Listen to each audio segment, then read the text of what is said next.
The ceiling in hospital rooms always looks the same. Neutral, speckled, too clean. I don't remember what time it was, just that it was quiet enough to hear my own pulse through the IV line. My name is Jenna Morgan. I'm 31. I used to teach second grade before I moved to Boulder and started working as a freelance editor. 3 years ago, I married Ethan. He's the kind of person who fixes squeaky cabinets without being asked who knows the exact amount of sugar I put in my coffee. And until 20 minutes ago, we were expecting our first child. Her name was Isla. She wasn't due for months, but we'd already painted her room lavender.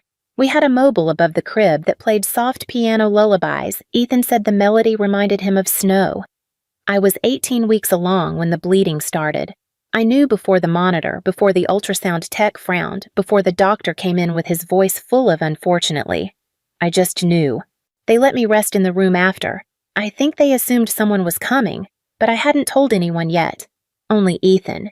He had gone to fill out paperwork. He asked if I wanted him to call my parents. I said no. I wanted to do it myself. I needed my mother's voice. Not for advice, just something that sounded like home. I called her from the hospital bed. 1 ring, 2. She picked up.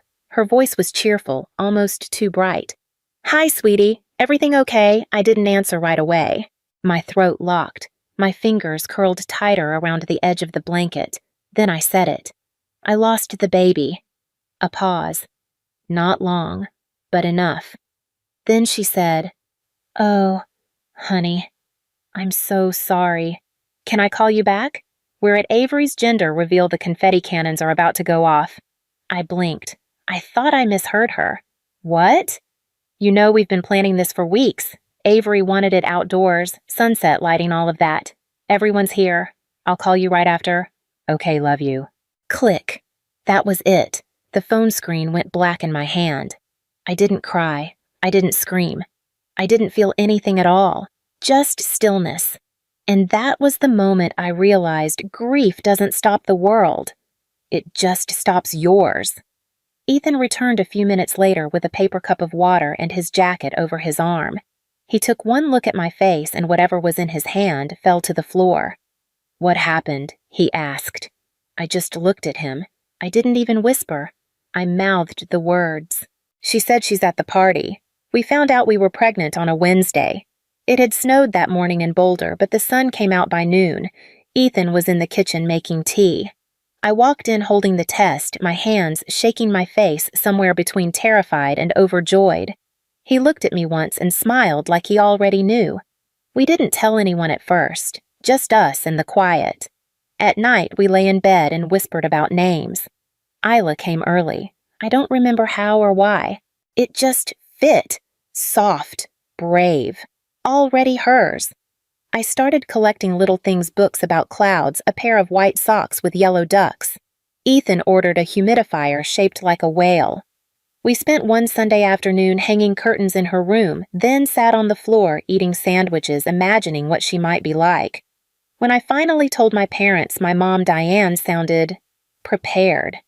"That's wonderful," she said. "Such a blessing. Oh, and Avery's pregnant too. You two are practically twins. Avery is my younger sister, by 2 years. She lives in San Diego, about 20 minutes from my parents. She's what you'd call bigger than life. She hosts live streams, sells skincare, and once went viral for a baby naming video that got over 4 million views. She found out she was pregnant 6 weeks after I did, first baby for her too. From that moment, the spotlight moved, not slowly, immediately. Diane called to ask if I had any ultrasound pictures, but not of me, of Avery. She told me about party themes, signature drinks, balloon vendors. "I was thinking pink and gold," she said once, "but not too much shimmer. Avery wants something elegant. I said I could help make the favors." She didn't hear me, or maybe she did, but she didn't pause. Ethan noticed it first. One night, while folding tiny clothes, he looked over and said, "You know, you don't have to keep trying to earn it. Earn what I asked, even though I already knew." Their excitement. "This baby already matters." I nodded, but I didn't believe him. Not fully. I kept thinking if I showed up for them cheerful, generous, supportive, they would eventually look at me again. Not through me. At me. I thought they'd remember I was having a baby too, that Isla was real, that I was still their daughter. And even if Avery's party was perfect, maybe someone would ask if I had picked out a crib, or if Isla had a lullaby yet. They didn't. It started with a stain the size of a dime. We had just finished dinner. Ethan was in the kitchen rinsing dishes, humming something from an old playlist. I stood up to take my plate over and felt it.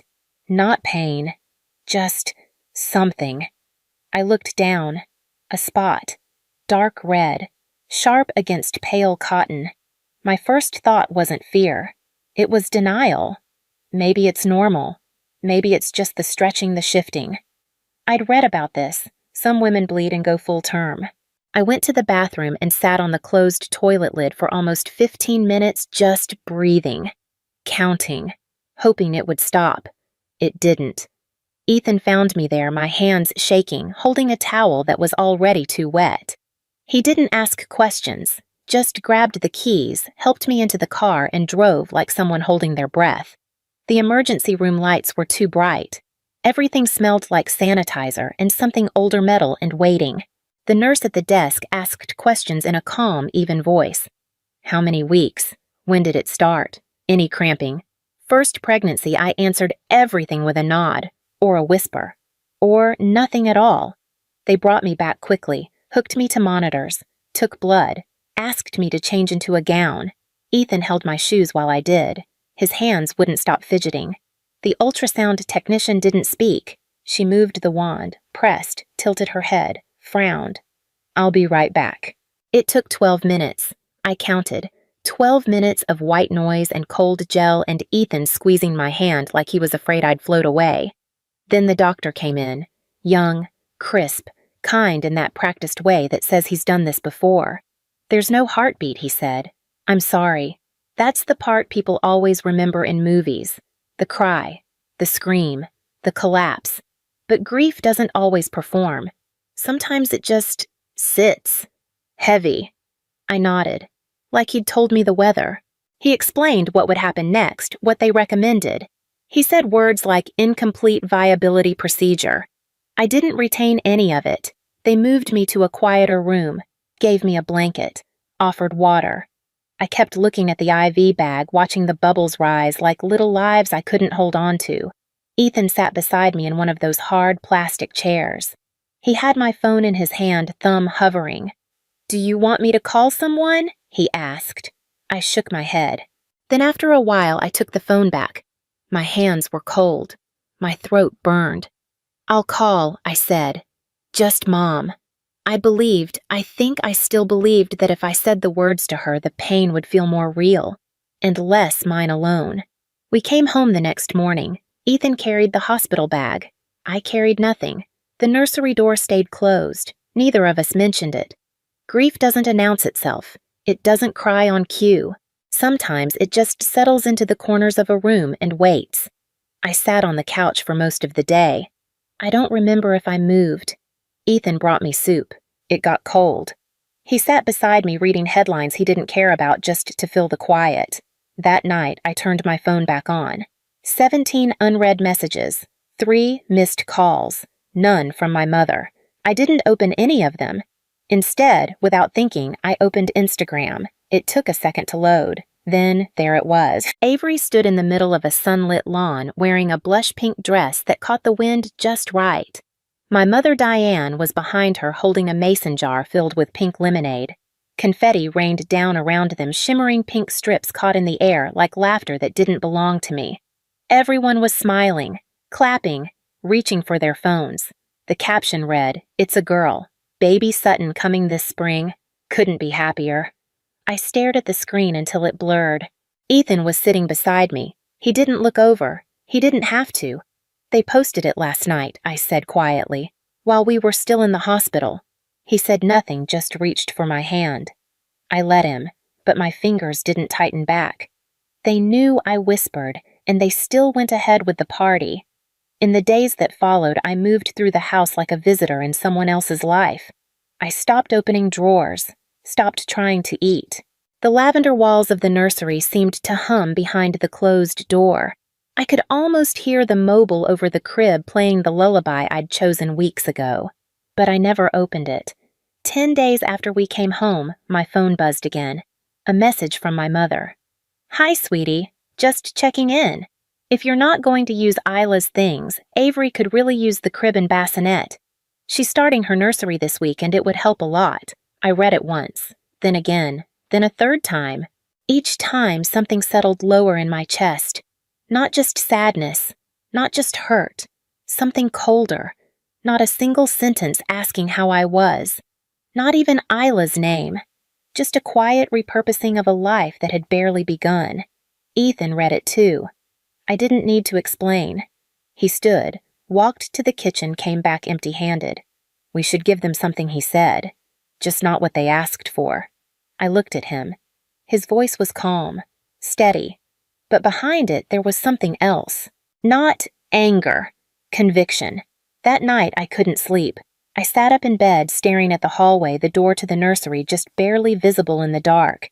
Ethan was beside me, his breathing steady. He hadn't asked again about the message. He didn't need to. My thoughts circled quiet but sharp. They didn't ask about Isla. Not once. Just the crib, the bassinet, as if the only thing left of her was furniture to be reassigned. I got up and walked down the hall, slowly. I didn't turn on the light. The lavender door creaked open. The air inside felt untouched. Still, everything was exactly where we had left it. The books on the shelf, the whale-shaped humidifier, the mobile above the crib that played that soft, looping lullaby Ethan liked so much. I sat on the floor in the middle of the room, knees drawn in. I didn't cry. I didn't speak. Just listened. I think I wanted the silence to do something, to rise up or crack open or make space for something new. Instead, it just settled around me. After a while, Ethan appeared in the doorway. He didn't say anything, just walked in barefoot and sat beside me. His shoulder touched mine. His presence felt like a question I didn't have to answer. "I don't want to give them Isla's things," I said quietly. "I know," he replied. "But I want them to know she was real." He nodded. "Then let's show them." We didn't pack that night. We just sat there. The next morning, I took out a small plain box from the hall closet, one we'd used for holiday gifts a few years back. Nothing fancy, no ribbon, just clean flat sides, like it had been waiting. I lined the bottom with tissue paper, not pink, not blue, just white. Then I opened Isla's drawer. The hospital bracelet came first, mine and hers, tiny, still looped, still marked with numbers and letters that meant she existed. Next, a pair of socks, white with little yellow ducks. I had bought them on a good day, one of those afternoons where hope felt safe again. Then the ultrasound photo, her profile so clear, her tiny nose, her curled fingers. I had stared at that image on the way home from the appointment, grinning like a fool. I slid it into a small frame and placed it carefully inside. And finally, the letter. I had started it 3 times and torn it up each time, but this one I kept. It wasn't poetic. It wasn't even long. Her name was Isla. She was wanted. She was loved. She mattered. You didn't come. You didn't ask. You chose a party. This box is all you'll get from me. Not because I'm angry, but because I'm done pretending I wasn't broken when you looked away.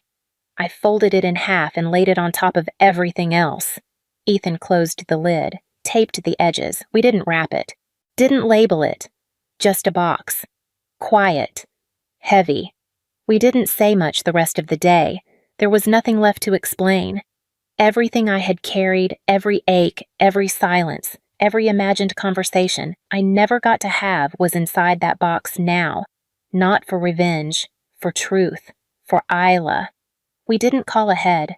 I didn't want to hear her voice. Didn't want to give them time to rehearse anything that might sound like kindness. It was late morning when we pulled into the driveway. The sky was clear, that quiet kind of blue that always made me think of summer trips as a kid. I remember those days. My mother used to pack sandwiches and sunscreen and call us her little explorers.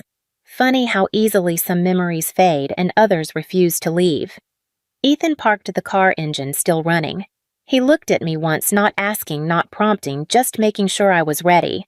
I nodded, then opened the door. The box was in my arms, light in weight but not in meaning. I walked slowly up the path to the front door. The wind moved through the trees, soft and unbothered. I rang the bell. A few seconds passed, then the door opened. My mother stood there in yoga pants and a loose sweatshirt, her hair pulled back like she'd just come from a casual morning stretch. Her expression lifted when she saw me, surprised, maybe even warm for a second. "Jenna, I wasn't expecting." I held out the box. "These are the nursery items you asked for." She looked down, then back at me. "Oh, thank you. I know Avery will appreciate." I didn't wait for her to finish. I turned, walked down the steps, and got back into the car. Ethan pulled away without asking what happened. I didn't look back, but in my mind, I saw her standing there, the box still in her hands, not knowing what was inside. Not yet. We didn't hear anything for 2 days. No calls, no messages, no questions. The silence didn't feel heavy. It felt clean, like a room that had finally been emptied of noise. I didn't wonder if they'd opened the box. That part wasn't mine to carry anymore. On the third evening, just as Ethan and I were halfway through a documentary we weren't really watching, my phone buzzed. The screen lit up with a name I hadn't seen in weeks, Dad. Not Diane, Russell. He rarely called me even before all of this. Most of our conversations had been through my mother. He was the quieter one. The one who always handed the phone off midway, saying, "I'll let you girls catch up." I let it ring twice. Ethan looked at me. I nodded, then answered. "Hi, Dad." There was a pause. Not long, but not rushed either. Then he said, "Jenna." His voice was different, softer, not rehearsed. We opened the box. I didn't say anything. I wasn't going to help him through the silence. "I didn't know her name," he said next. "Isla? It's beautiful." "She was," I replied.